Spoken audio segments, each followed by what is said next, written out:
on this edition of Stories from Real Life with Melvin E. Edwards. Today's guest is Craig Randall, a former school counselor, teacher, coach, and principal, and the author of Trust-Based Observations, Maximizing Teaching and Learning Growth. Craig trains school leaders around the world on a strengths-focused observation approach designed to build trust, increase teacher risk-taking, and improve teaching and learning, without the fear-based baggage many educators associate with evaluations. We're going to get practical: what leaders should do in classrooms, what to say in follow-up conversations, and how to build a school-wide culture where growth feels safe and expected. This is Stories from Real Life with Melvin E. Edwards, and today's story is Craig Randall's. Stop scoring teachers, start growing them. You are listening to Stories from Real Life, a podcast by engaging storytellers for engaged story listeners. Here's your host, author and journalist, Melvin E. Edwards.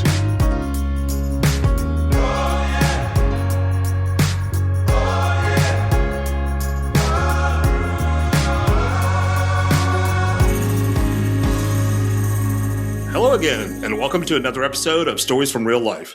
I'm your host, Melvin E. Edwards. Thank you for joining me for the podcast where our personal stories remind us how much we can learn from each other. Our topic today is teacher observations. They were designed to improve instruction, but my guest today says the model is all wrong. Craig Randall says the way we've done them for decades often creates fear and shuts down innovation. So Craig, welcome to Stories from Real Life. Thanks for having me on, Melvin. Appreciate it. Yes. So when you think back to the moment you first felt truly seen as an educator, what did that leader do and how did it change you? I think it was really when I was getting my principal certification, and the man that was running the program was teaching the supervision class, which is really about teacher evaluation. And he just said, you need to be in classes every day, and it needs to be about supporting teachers and helping them grow.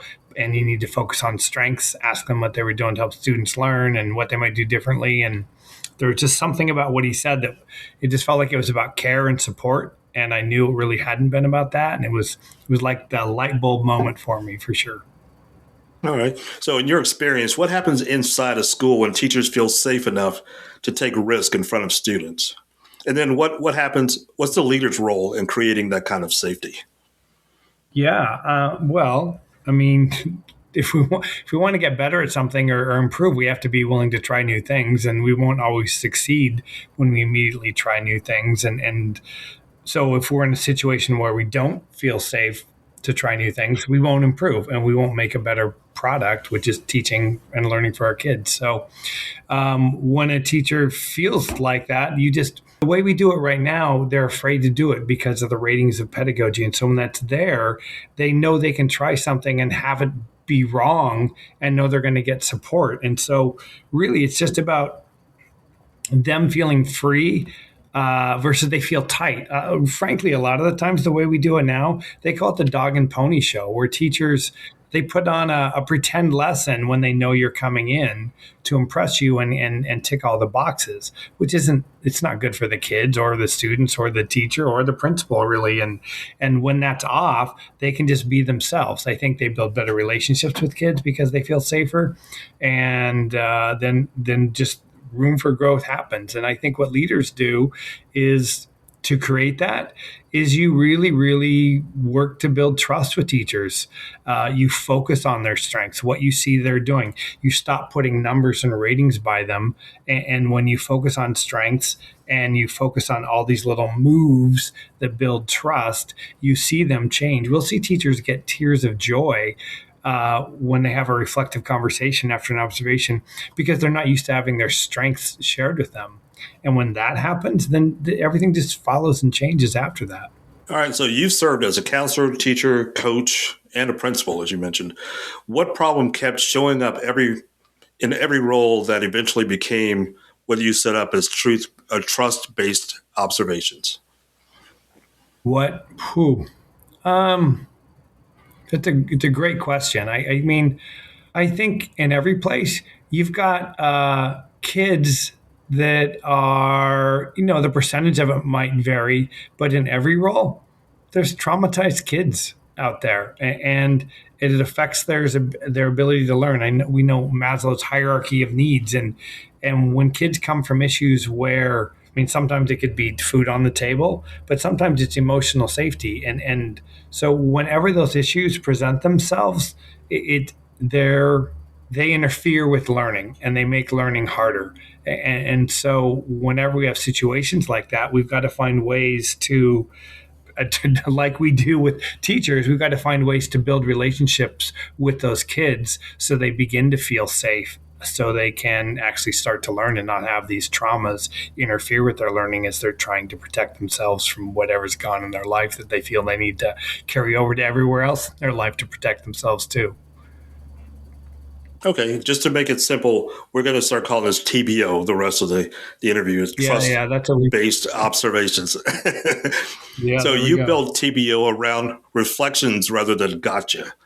So what's a story of a teacher who surprised themselves through that reflective process?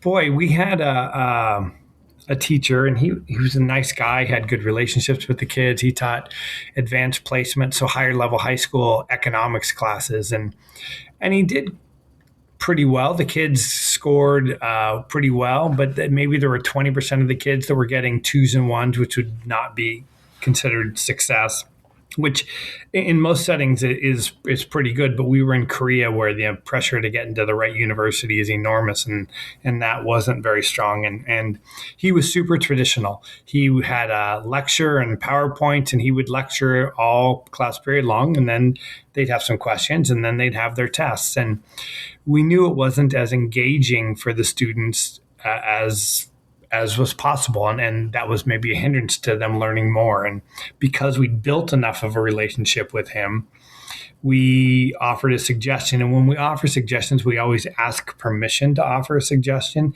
People are always more willing to be open to a suggestion when you ask permission, as opposed to just telling them, because really nobody likes to be told. And it was about adding cooperative learning practices into his teaching, where the kids tend to learn from each other, and he kind of works around and supports their learning. And he decided to take us up on that, and we paid for him to go to, he found a conference. There was a 2-day social studies teacher conference on cooperative learning. And he came back the next year, and he completely transformed his teaching. He still had the lectures, but he recorded them, and that was more like the homework, the screencasting of the homework. And then in the class, he had the kids in these groups of 3 or 4 or 5, and they worked with each other through these structures all period long, almost every day.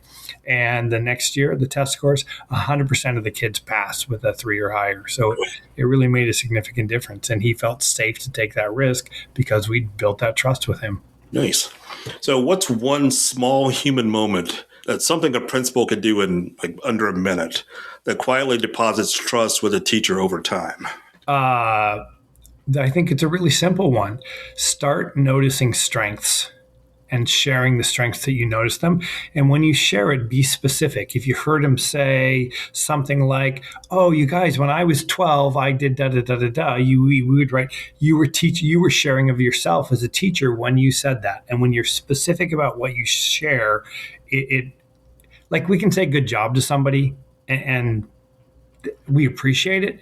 But when I say, "Melvin, great job leading that interview. I really felt like as a guest on the show that it was really comfortable." Like that means more to you than if I said, "Melvin, good job on the podcast." And so when we do that and share that and are liberal with that and genuine, don't share things that you don't believe, then it does an enormous job to change relationship and build trust. All right. So if you could give every school leader one hope-filled message about observation and feedback, what would that message be?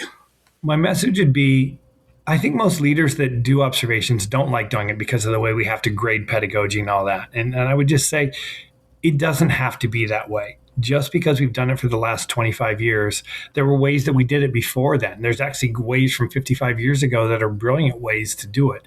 We can change. And when you make that change, or when you're willing to explore that change, you'll actually find a part of your job that's not a drudgery, actually becomes a joy. And you will do the most important part of your job, improve teaching and learning, because teachers feel safer. And then your job becomes more fun because of it. All right. So you mentioned not having a mentor teacher when you were a young teacher. Mm-hmm. So how did that absence shape the kind of leader you eventually became for others? That's a really good question. I think sometimes if you're if you're good and you're quiet and you don't cause a problem, sometimes you just get lost in the background. And but everyone wants to be noticed and appreciated.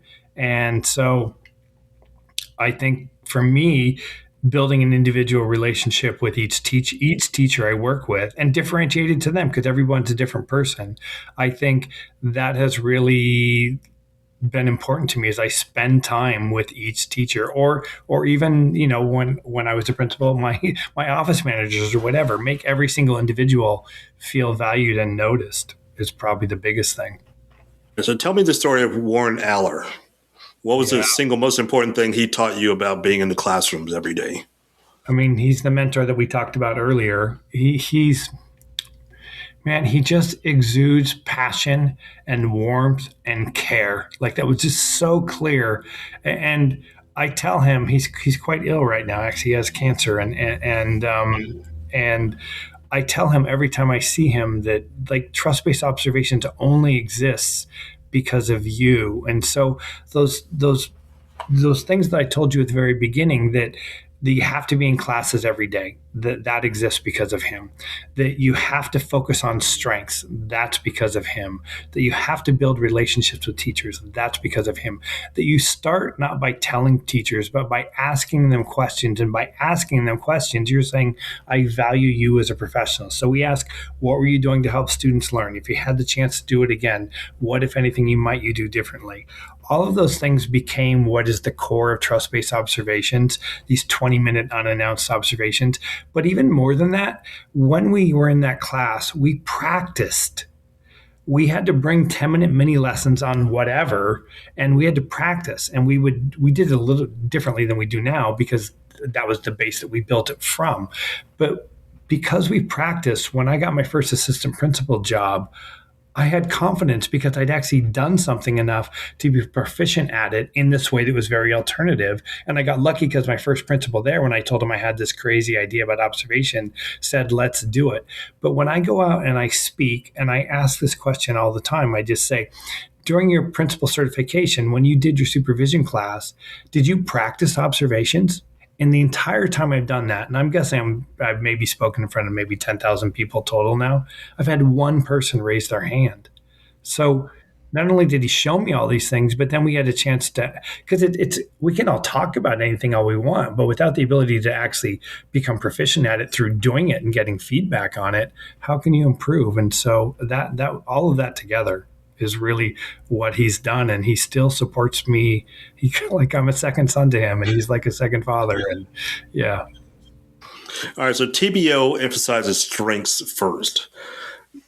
Who would be a skeptic to that type of a setup? Would it be most likely to be teachers, parents, administrators, the district level?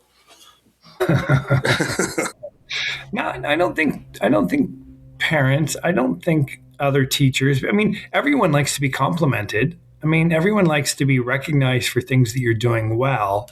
I think we've had a system embedded for so long. And if we go back into the whole history of it, it started with this report that came out in 1983 called A Nation at Risk that said the state of education was in a horrible place and it was largely inaccurate and designed to evoke fear. I think so Reagan would win re-election in 1984.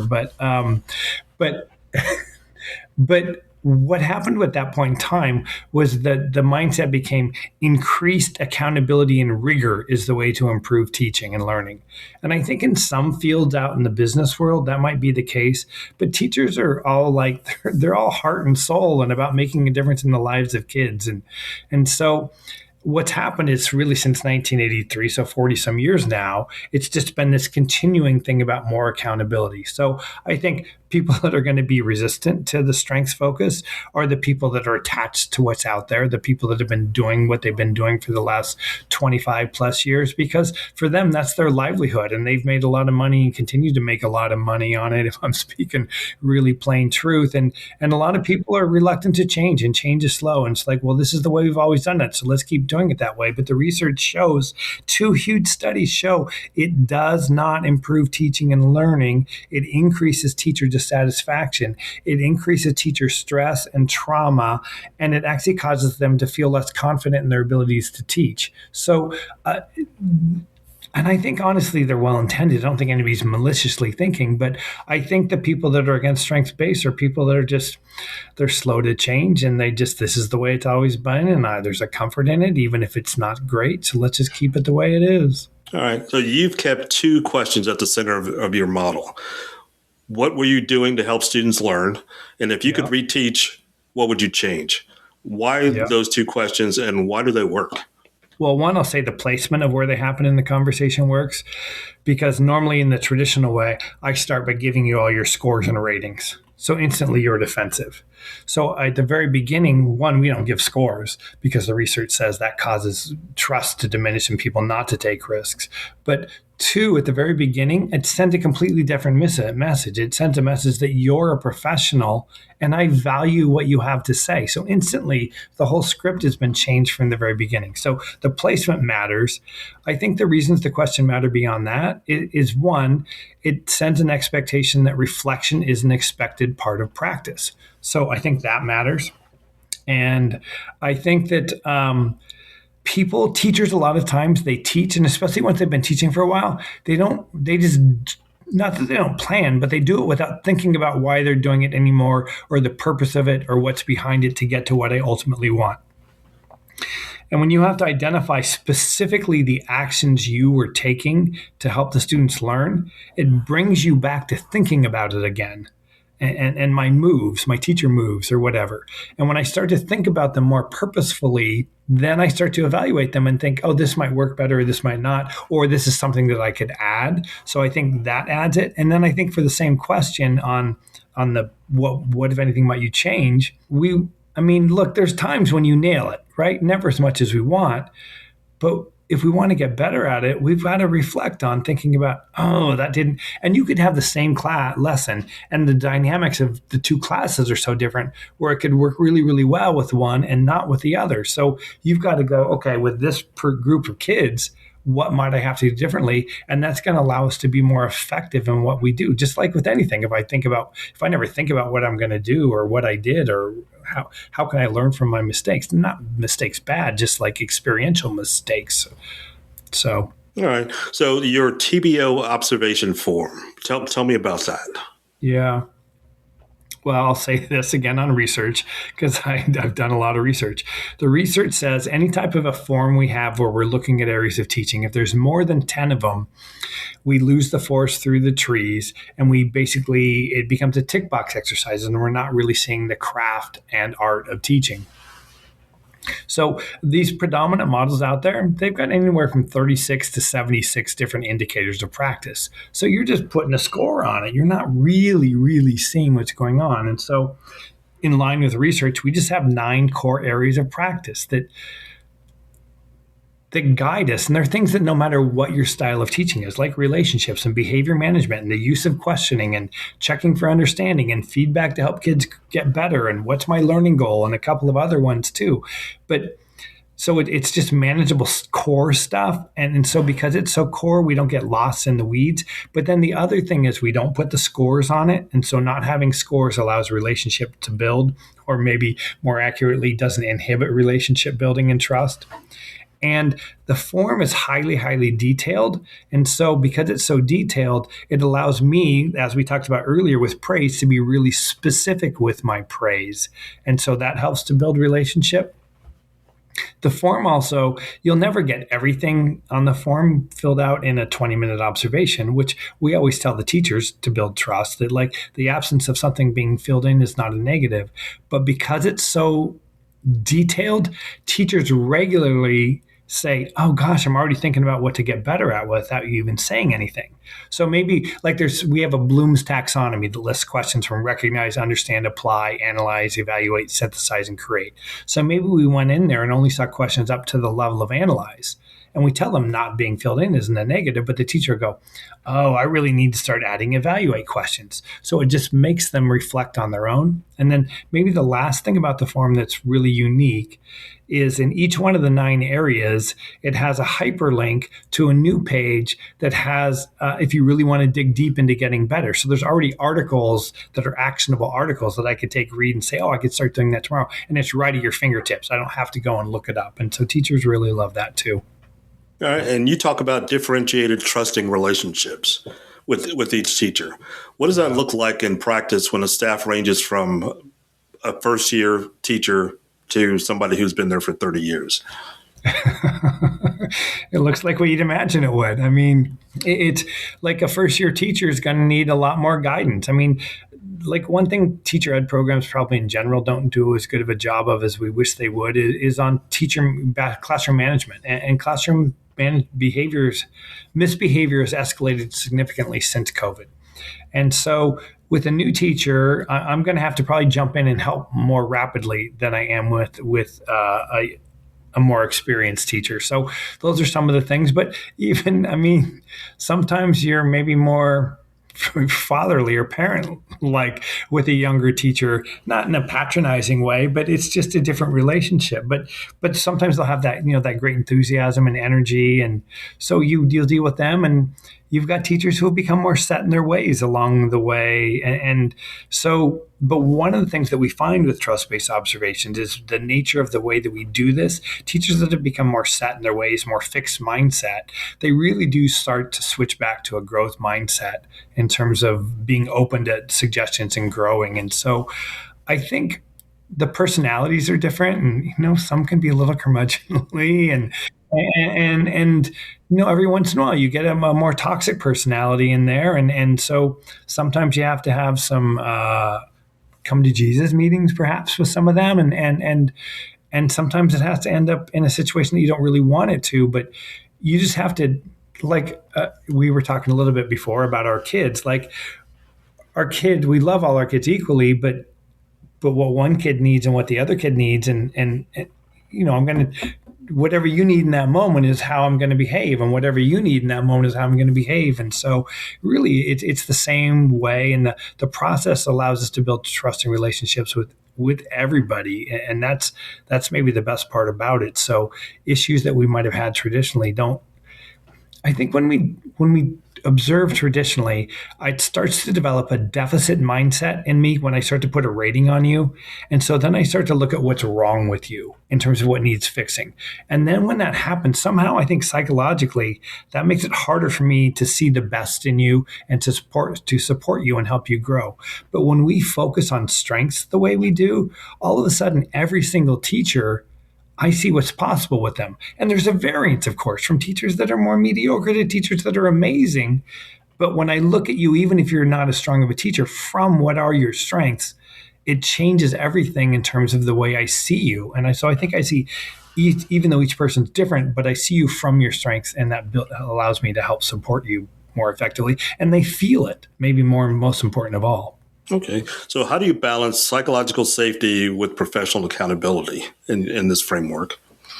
Well, I mean, psychological safety is just what we do by building trust and building on strengths. And that doesn't mean we don't have talks about what's going on. And so, like, we don't rate or evaluate your pedagogy, but everyone still needs to be evaluated. So we evaluate your professionalism. Are you getting your planning in? How do you get along with others? And what's your mindset towards professional growth? And so the nice thing about those areas are I can deal with those areas, but because it's not directly attached to your teaching, it doesn't really affect the relationship in the same way. And so when something happens in one of those areas, we just address it. It's not really tied to the observation. So they end up being separated. And people will sometimes say, well, but Craig, what if it's a bad teacher? How do you get rid of them if you're not rating their pedagogy? And what I always tell people is, look, if you're not a good teacher, I guarantee professionalism and or your planning and or how you get along with others and your mindset towards growth, you're going to have an issue in one to all four of those issues. You never have somebody that's a bad teacher and is super professional, has a growth mindset, gets along with others, and plans well. It just doesn't happen like that. So I know that's a long, winding answer to your question, but when you look at strengths and then you change the way you evaluate, you're able to manage professionalism and relationships and psychological safety in ways that don't really interfere with each other. So how can leaders measure trust over the course of a semester, let's say? Yeah. Well, I mean, culture surveys is supposed away, but I'll tell you a story. Just when we come to a school and we train, it will transform your school culture in a week. So we train schools all over the world. So we do a lot of international schools, which is like where maybe embassy people and multinational business people send their kids to school in a foreign country. And so we were at one in Cambodia, and we were leaving on Friday afternoon. And the superintendent and I walked out of the building, and on the way out, it was a large K-12 school. We ran across at 3 different times a teacher who we had not observed, because during training we only observed like a dozen teachers. And all 3 of them said almost the same thing, and they all had the same sort of wistful tone. They all said something along the lines of, "Oh, I thought you were going to observe me." And so in essence, what they're saying is, no fair, I didn't get my turn being observed. And in the education field, like, no one likes being observed. So people saying, no fair, I didn't get being observed is like, what? And so how did that happen? It happened because teachers are gossips, really. And so as soon as the first observations happen, everyone says, what was it like? What was it like? And now all of a sudden, for the first time, you're hearing people say, oh my gosh, they told me all the things I was good at. They asked me what I thought and valued. And then everyone hears that. And then by the end of the week, people actually want to be observed and evaluated. That in 5 days is creating a culture of trust. So it's measurable. Like, we've been to other schools where there were toxic heads before, and we've left and they've said, Craig, the healing has begun. You can feel it already. It transforms instantly when you go to a strengths-based focus. Nice. So the TBA framework suggests frequent, unannounced, shorter visits. Yeah. So how does that work with logistics, with administrators and teachers being so busy all the time? Yeah. Well, but if you look at like the 2 main models out there are Danielson and Marzano. So Chicago Public Schools does Danielson. And to do a round of Danielson, you have a pre-observation conference where you talk about the day you're going to come in there and what the teacher's going to teach, and they tell you all about it. And then you have to write that up. And then you have to go in and watch them for a full hour. And then you have to write that up. And then you have to have a post-observation conference where you go over all those scores and then write up what the teacher said afterwards. So that takes on average 6 hours. So if we do a 20-minute observation and a 20-minute reflective conversation the next day, I can do 9 of those in the time it takes to do 1 observation. That means I would get to see you once a month for the same amount of time. And so it really actually becomes, I think, much easier. Teachers, when it's once a month and I have to lose 20 minutes of my planning time, people worry about that. But what they don't realize before they've experienced it is, teachers appreciate having their buckets filled with what they're doing, what's going well once a month. And they're open to suggestions. And then when you start to see the growth in it, and you see teachers happy, so you don't like giving scores before, and now I don't have to give scores, and we're engaging in fun conversations. And now as I'm supporting your growth, I actually see you improving.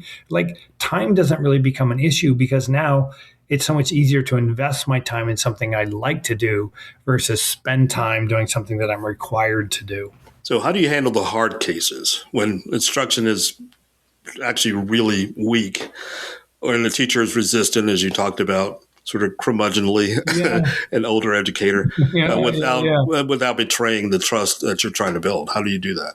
Well, first off, so there's exceptions for new teachers where we come in right away, like when classroom management's there.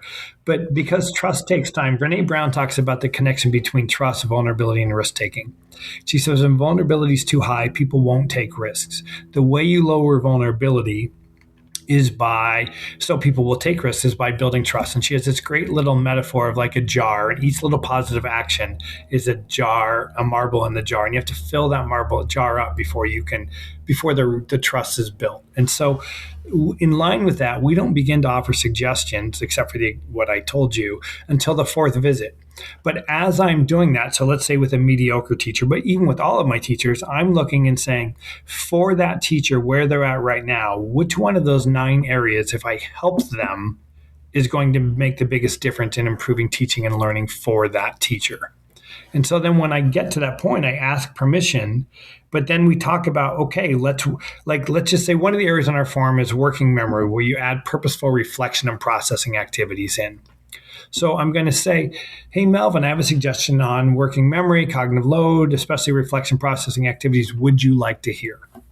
And then I'm going to have, from that toolbox of the hyperlink possibilities, I'll have already printed out an article that lists a bunch of these reflection processing activities. And I'm going to say, here's a highlighter. Pick 5 or 6 that you think would be really good for you. And then we say, we don't want to do this with all of our classes, just one. So which one of your classes would you like to try this out with first? This one? Great. Let's pull up that lesson for tomorrow. So you've got high schoolers, their cognitive load capacity is 10 minutes. Where's the first spot in there where we could build in one of those reflection activities? Right there? Okay, great. Let's which one of these ones that you just highlighted would you want to put there? So we work our way through, and then we give them choice again, and we say, so we're going to do this tomorrow because we have to have action immediately if we want to see improvement. And so then we're going to say there's 3 ways we can do it. I can model it, we can co-teach it, or you can do it and I can watch and give you feedback either in the moment. And so then the next day we go in and we do that. And then we have another feedback conversation. We say, what went well with the new strategy? What would you like to keep working on? And how can I support you so by the next time I see you, it's built fully into practice? And so really I become instructional coach with that curmudgeonly teacher or with that teacher that's struggling. But even my stronger teachers, the same thing happens. It just might be the rate at which they grow changes. And what we find is really people just don't say no to the offer of suggestion. And because of the way we framed it, they really do work on it. If we have the rare occasion, which is maybe 1 in a few hundred, where somebody's going to be resistant or they're just going to give lip service to it, then we'll try to work with him in the subsequent visits to help them grow. But if the resistance is still there, like everyone else, then you do have to go on an instructional improvement plan. And so some places we do it, they'll pause trust-based observations when that goes on. Some places will keep doing it. But I mean, it doesn't mean you don't ever have a difficult conversation, or it doesn't mean you don't ever have to eventually dismiss or non-renew a teacher. But we're still going through it in a much more positive-based framework with the genuine intention to try and help them grow. And ultimately, it's up to them what ends up happening. Okay. I just have a couple of questions left. So when TBO is working, let's say peak efficiency, what changes first? Teacher risk taking, student engagement, or the tone of the conversation, adult conversations in the school? I think the tone of the adult conversations probably happens first, because the teacher's still got to get a little bit of a vibe for it before they feel comfortable with risk taking. And so really, we're saying it's maybe 10 or 12 weeks until we would begin to start offering suggestions. Whereas the tone of the conversations and the whole tone of the building, like I kind of did with that other example, those begin to change immediately because teachers notice it and they talk about it right away. The final question of the day. You built this model across some international leadership roles. So what did working in different regions teach you about trust, feedback, and what great teaching looks like? Great teaching exists in every school building in the world. The number of teachers might vary, but there's great teachers in every building. So that's one thing I would say that I've learned. Engagement and care for kids is vital for learning. And I would say human beings are human beings. We've had people say, oh, that really won't work in our country. Our people are different or whatever. And it's not. We're all the same emotional beings, and there might be cultural differences. No, there are cultural differences, but we all want to be recognized. We all want to be appreciated. And so when you flip the switch to that, we're human beings are the same. So it works no matter what. So those, I think, would be the biggest takeaways. Okay. Well, it's been a pleasure having you here today, Craig. We've learned a lot, and I will share information with the audience. Thank you so much for being here, joining us from Philadelphia today. Thanks, Melvin. Much appreciated. I had a good time. Thank you. So if you want to learn more about trust-based observations, whether it's Craig's book, training, or the observation form that we talked about, check out the link that I'll include in the show notes. And if this episode made you rethink feedback, walkthroughs, or how trust really works in a school building, share it with your school leader or instructional coach who needs to hear it or would want to hear about it.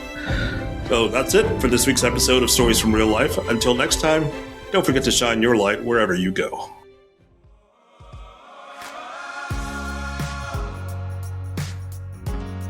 That was Stories from Real Life. Join us again next week for another great storytelling journey. See you next time.